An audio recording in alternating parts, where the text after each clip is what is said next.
Novel Munsaf. देखें कहीं जुरेज ना आ गया हो। डोरबेल की आवाज़ पर सबीहा के मुंह से बेसाख्ता निकला। साइम इस बात पर फ़ौरन दरवाज़ा खोलने चला गया। लाउंज में बैठे हुए हर फर्द का ध्यान भी अब आने वाले की सिमत हो चुका था। ये खाओगी? लीजे ने एक बबल गम हाला की तरफ बढ़ाई। फरी और दानी को वो पहले ही देते हुए आ रही थी। हाला ने भी बगैर किसी हिचकिचाहट के वो थाम ली। सबीहा बस उसे घूर कर ही रह गई। हर वक्त कुछ न कुछ ठोंसने की आदत अब पुख्ता होती जा रही थी। बड़ी मुश्किल से इसने अपना ध्यान दरवाजे की तरफ किया था। अस्सलाम वालेकुम अंकल। दरवाज़ा खोलते ही सलार के सलाम की आवाज़ उनके कानों में पड़ी थी। साइम ने हैरत के तासरात लिए उसे देखा। इस वक्त वो आज से पहले कभी नहीं आया था। हैरत बजा थी। वालेकुम अस्सलाम। जुरेज तुम्हारे साथ है? साइम ने सरसरी सा जवाब देकर अपना सवाल किया। जुरेज? नहीं तो क्यों, उसे मेरे साथ होना था। उसका अंदाज भी ताज्जुब अमेज़ हो चुका था। बेचैन निगाहें साइम के चेहरे पर ही उलझी थीं। उन दोनों से चंद कदम के फासले पर आयमा बाकी सबके साथ मौजूद थी। उन सब की मुस्तरब निगाहें सामने के मंजर पर जमी थीं। दिल बस एक इजाज़त मिलने का मुंतज़िर था और कदम थे कि दौड़ जाना चाहते थे। नहीं, तुम्हारे साथ तो नहीं होना था, मगर वो सुबह से गायब है तो मुझे लगा कि कहीं तुम्हारे साथ ना हो। नहीं नहीं अंकल, वो मेरे साथ नहीं था। हमारी आज बस सुबह फ़ोन पर ही बात हुई जब मैंने उसे आज घर आने का बताया था। सलार ने वजाहत देनी ज़्यादा ज़रूरी समझी। उसके तासरात जांचते हुए साइम ने गर्दन को हल्की सी जंबश दी।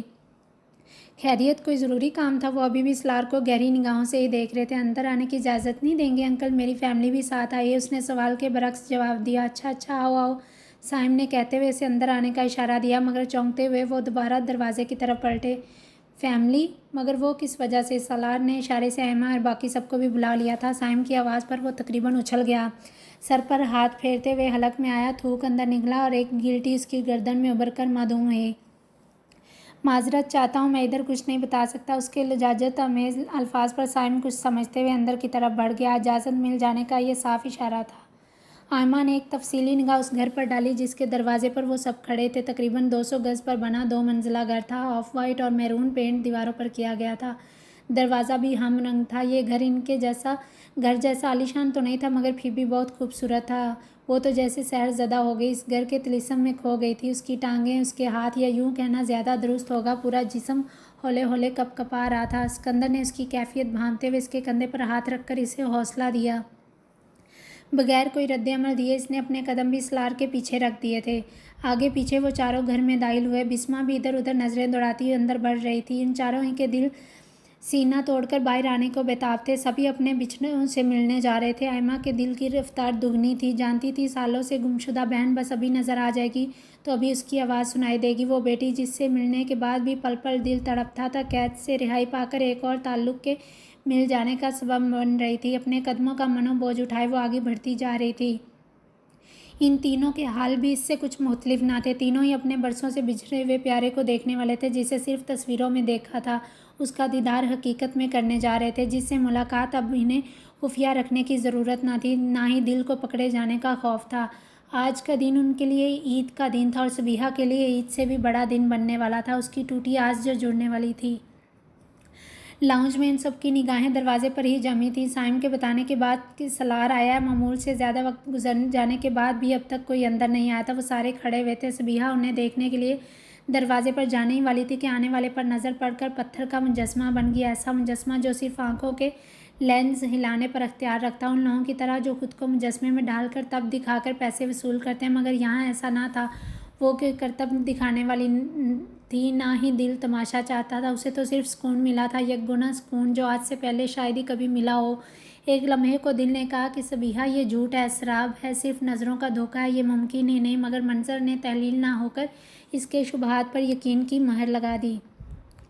आयमा के का हाल भी इस जैसा था। चंद कदम के फासले पर दो वजूद, एक खून दो कालब, एक दूसरे की आंखों में झांक रहे थे। सुना था कि जब बिछड़े हुए मिलते हैं तो आंसू खुद ब खुद जज्बात का रूप धार कर बह निकलते हैं, लेकिन सबीहा और आयमा इस पूरे मंजर में दो वाद हस्तियाँ थीं जो गुमसुम बस यकटुक एक दूसरे को देख रही थी। इर्द गिर्द से बेगाना, हर चीज़ से गाफिल आयमा सबीहा के लबों ने सरगोशी की थी।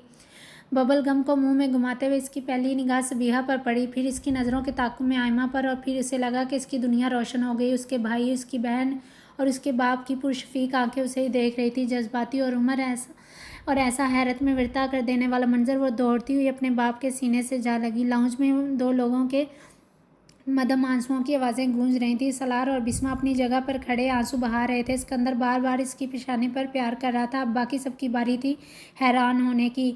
हाला सलार की बहन है, ये एक धचका था, लेकिन उससे बड़ा धचका सबको उस वक्त लगा जब वो दोनों बहनें एक दूसरे से लिपटी रो रही थी, साथ साथ शिकवे शिकायतें किए जा रही थी।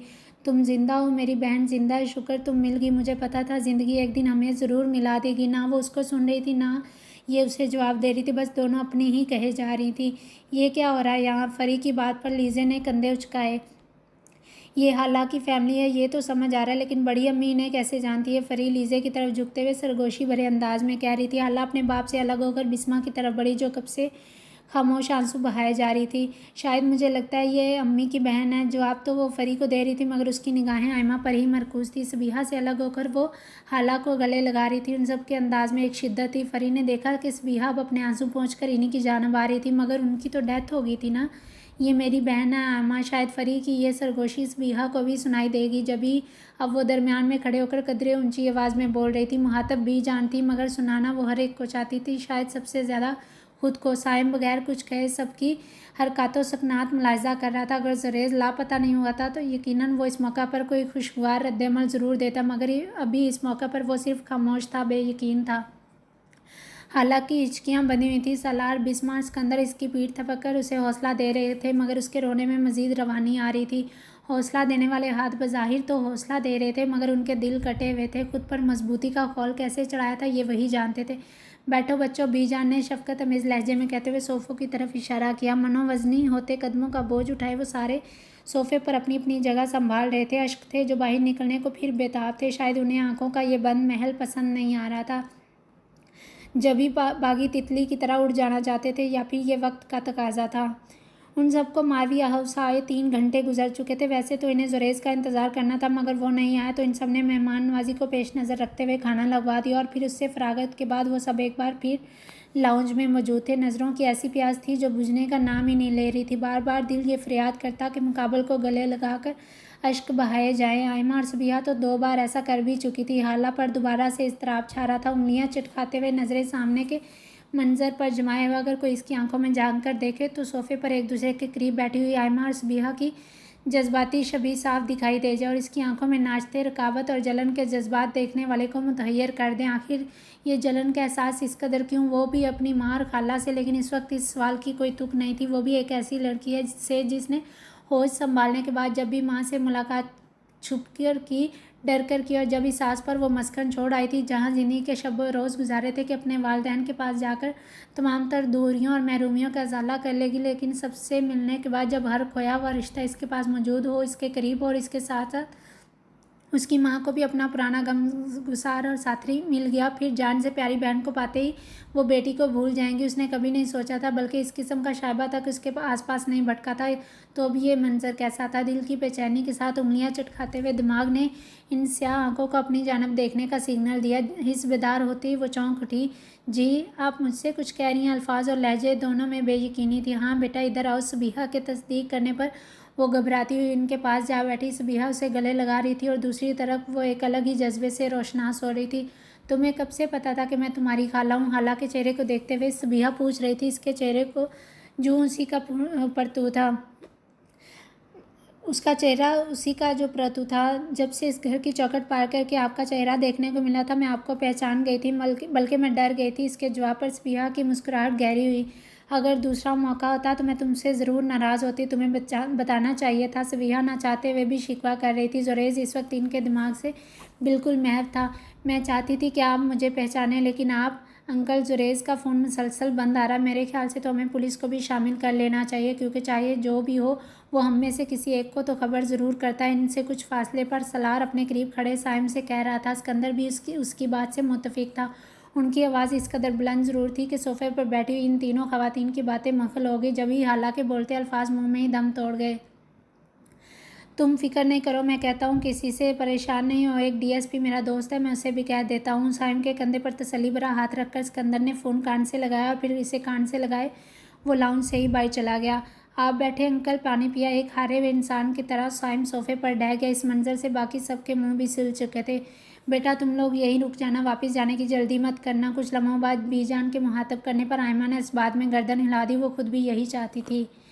इन्हें दिल का दौरा पड़ा और वो जानलेवा भी हो सकता था, क्योंकि ये चंद दिन पहले ही बहुत पेचीदा सर्जरी से गुजरे हैं। जिस तरह से इनकी हार्ट बीट का रेट ऐसा महसूस होता है जैसे इनका दिल किसी बड़ी जंग से लड़ रहा हो, क्योंकि जब दिमाग किसी बात को ज़्यादा सोचे या मुसलसल एक बात को खुद पर सवार रखे, ख़ासतौर पर जब आपके ख्यालात में जज्बात भी शामिल हो, तो दिल की धड़कन गैर मामूली हद तक तजावज़ कर जाती है। आमतौर पर यह ख़तरनाक नहीं होता, चूँकि मैंने अभी कुछ देर पहले भी बताया, एक बार फिर दोहरा रहा हूँ, आपका मरीज़ चंद दिन पहले ही बहुत पेचीदा सर्जरी से गुजरा। इन्हें एहतियात और जज्बाती सहारे की अशद ज़रूरत है। मुझे नहीं मालूम कि आपके घर या ख़ानदान में क्या मसाइल चल रहे हैं, जो भी है इसे बेहतर करने की कोशिश करें। अगर आपको अपने मरीज़ की ज़िंदगी अजीज़ है तो इन्हें हर जज्बाती टेंशन से दूर रखें।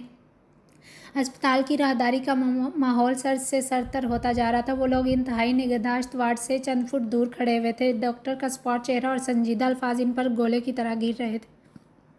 उज़ैर का सरस बात में मुसलसल हिल रहा था और इनसे कुछ फासले पर खड़ी रुखसाना अपने दुपट्टे के पल्लू से अपना तर चेहरा पोंछ रही थी। राहदारी तवील थी, गहरी थी, सरमा के मौसम की तरह यख थी। वो दोनों साथ साथ उस राहदारी में चलते जा रहे थे। रुखसाना बेंच पर बैठी इन्हें दूर जाता हुआ देख रही थी। मरजान, इधर आओ ज़रा, मेरी बात तो सुना ली। सुबह ही इसकी आंख खुल गई। अपनी जिम्मेदारी याद आने पर वो तेज़ी से बाहर आई और सामने खड़ी मुलाजमा को आवाज़ दी। हवेली में बने ऊंचे स्तूनों के पास खड़ी मरजान एक आला नस्ल के घोड़े का मुजस्मा साफ कर रही थी।